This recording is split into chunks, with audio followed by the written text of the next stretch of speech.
Facebook profile কিভাবে lock করতে হয়। যদি আপনিও আপনার ফেসবুক প্রোফাইলকে লক করে রাখতে চান তাহলে এই ভিডিও দেখে আপনি খুব সহজে ফেসবুক প্রোফাইলকে লক করতে পারবেন। আর যদি আপনার আগে থেকে ফেসবুকের প্রোফাইল লক করা থাকে, এখন আপনি আনলক করতে চান, তাহলে খুব সহজেই এই ভিডিও দেখে আপনি আপনার ফেসবুক প্রোফাইলকে লক ও আনলক করতে পারবেন।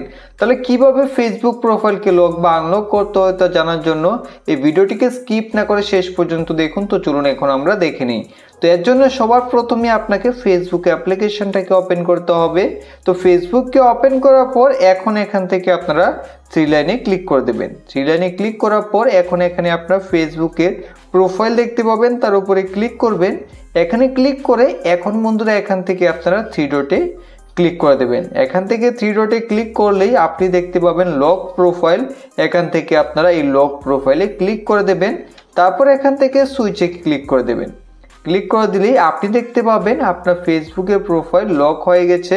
এখন যে কেউ আপনার ফেসবুক প্রোফাইল দেখতে পারবে না, শুধু আপনার ফেসবুকের ফ্রেন্ডরাই ফেসবুকের করা পোস্ট, আপনার স্টোরি এবং প্রোফাইল ফটো বড় করে দেখতে পারবে। তো এখন কথা হলো, যদি ফেসবুক প্রোফাইল আগে থেকে লক করা থাকে তাহলে কিভাবে আনলক করবেন। তো এর জন্য এখান থেকে আবার প্রোফাইলে ক্লিক করে এখন থ্রি ডটে ক্লিক করবেন।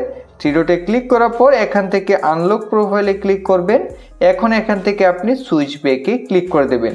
তারপর এখান থেকে আপনি সুইচ ব্যাকে ক্লিক করুন। ক্লিক করার পর আপনার ফেসবুকের প্রোফাইল লক থাকলে তা আনলক হয়ে যাবে। তো এইভাবেই খুব সহজে আপনি আপনার ফেসবুকের প্রোফাইলকে লক আনলক করতে পারবেন। আশা করি আজকের ভিডিওটি আপনাদের ভালো লেগেছে। ভালো লাগলে লাইক করে চ্যানেলটিকে সাবস্ক্রাইব করে দেবেন। ভিডিও সম্পূর্ণ দেখার জন্য অসংখ্য ধন্যবাদ।